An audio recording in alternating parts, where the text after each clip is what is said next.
Greetings, my name is Michael Stavrakakis and I'm the singer of Doomocracy from Greece.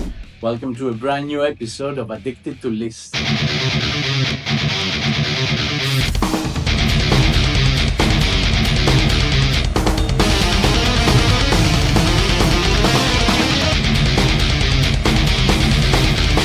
In this episode, I will give you 10 useful tips to improve and elevate your vinyl collection.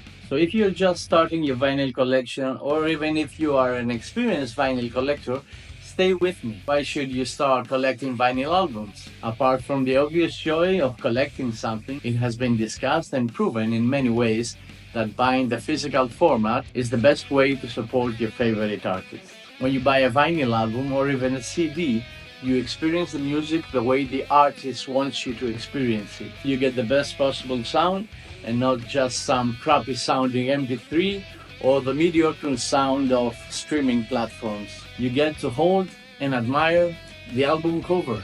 Then of course there's the process of actually playing a vinyl album, which many hate but some adore.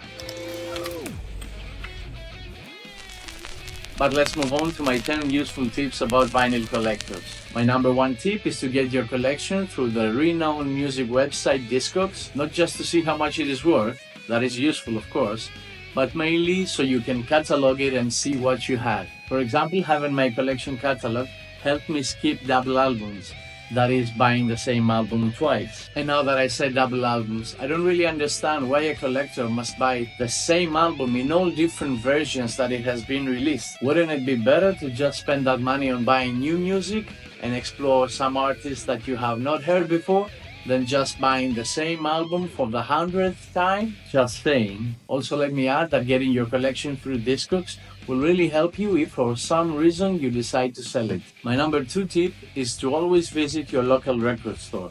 Chances are that you might find a bargain that you did not expect. In the past, the vast majority of my vinyl albums came from my local record store. But even now, I visited to find some new music, but some used records as well. And from time to time, you might get lucky when someone ignorant decides to sell their collection for peanuts to the record store, and that's when you can find the most precious vinyl in the best prices. Also remember that shopping local might be more expensive at times, but you don't have to pay any shipping costs, so the prices are more or less the same, right? That being said, as we get into tip number 3, you can always look online to find some great vinyl albums. You can visit websites like eBay, Bandcamp, and Discogs, of course. I talked about the pros and cons of Discogs in a previous episode, which you can find somewhere here, I guess. Yep, there it is. And if there is an album that you cannot find or you think its price is too high, put it in your want list and Discogs will notify you whenever someone tries to sell it. My number 4 tip is to always store your vinyls in a clear outer sleeve. I cannot really stress how important that is. For example, I have this great vinyl album, Kings of Metal by Manowar, which I bought like 30 years ago. It was not stored in a PVC sleeve, and you can see the wear in the cover. Yeah, I'd say that this is just a very good condition. On the contrary, this mind-blowing album by Candlemass, Nightfall, was stored in a PVC cover, and you can see that it is in near mint condition, almost as new, although I've listened to this album countless times, but you see the cover is like new. Tip number 5. I know picture discs can look really cool. Irrational Anthems by Skycloud, one of my favorite picture discs in my collection. But that being said, they don't sound as great as the typical black vinyl, and that surface noise can be annoying at times. Plus, if you buy a picture disc, you will lose half the great things about owning a vinyl album, which is the beautiful album cover, the lyrics, and the great sounding black LP. So it is cool to own some picture discs from time to time, but if you do buy them, do not store them directly at PVC sleeve because there is a small chance that they might destroy the record. I've not experienced that. This is what people say. Tip number 6. It is essential to organize your vinyl albums. Remember that vinyl is a physical format, and you cannot just use Google search in order to find an album that you want to listen to. So organize your vinyl albums in the most convenient way that you think. It might be alphabetically, which is how I store them, or you could store them according to genre. For example, I have all my doom metal records separately, or some people organize their vinyl collection depending on the mood. My tip number 7 to vinyl collectors is to just be spontaneous and buy an album because you like the album cover or the band logo or even a title of a song. Take this advice from a collector who has done this many times in the past, most of the times with great success. For example, many years ago, I bought this amazing album, Supremacy, by the Dutch band Elegy, because I love the album cover. It is a great cover, right? And how much I was amazed by the musicianship on this album, which I bought because I like the cover. How cool is that? So yeah, don't hesitate. And next time you see a cover that you like, buy the album, and yeah, you might enjoy it. I mean, I know there's Google search and YouTube, and you can listen to almost anything nowadays before buying it. But next time, be spontaneous and buy an album because you like the album cover. You might be rewarded. You might not be rewarded as well, but don't blame it on me, okay?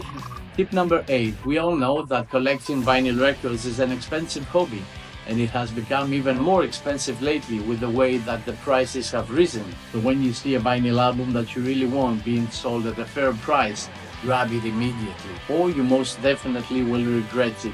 This has happened to me a few times when I did not buy an album upon its release, or even pre-order the album to get an even lower price, and then I saw this album 2 or 3 months later being sold 2 or 3 times the price higher. So if you do have the money and you really want that record, don't overthink it, just buy it. Tip number 9. It is better to buy a slightly used first vinyl press than to buy the remastered version. Don't get me wrong here.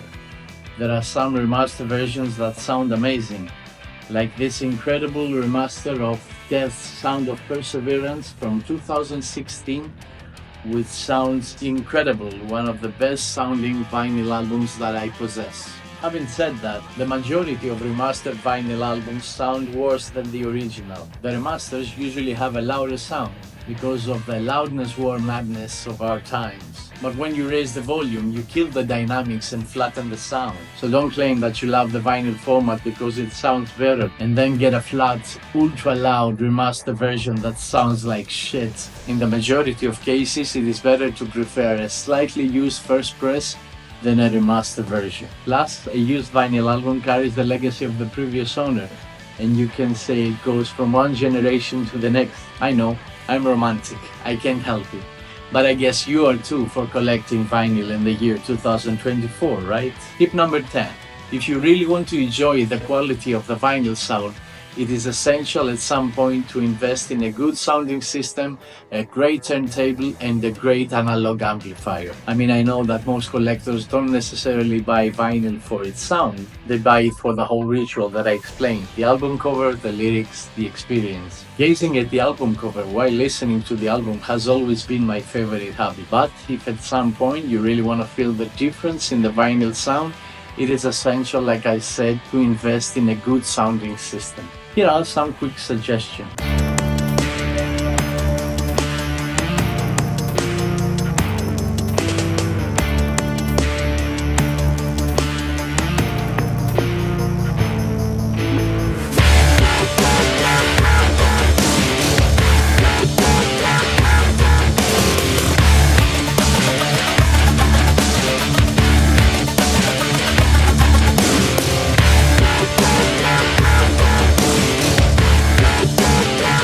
My 10, I think, useful tips to vinyl collectors.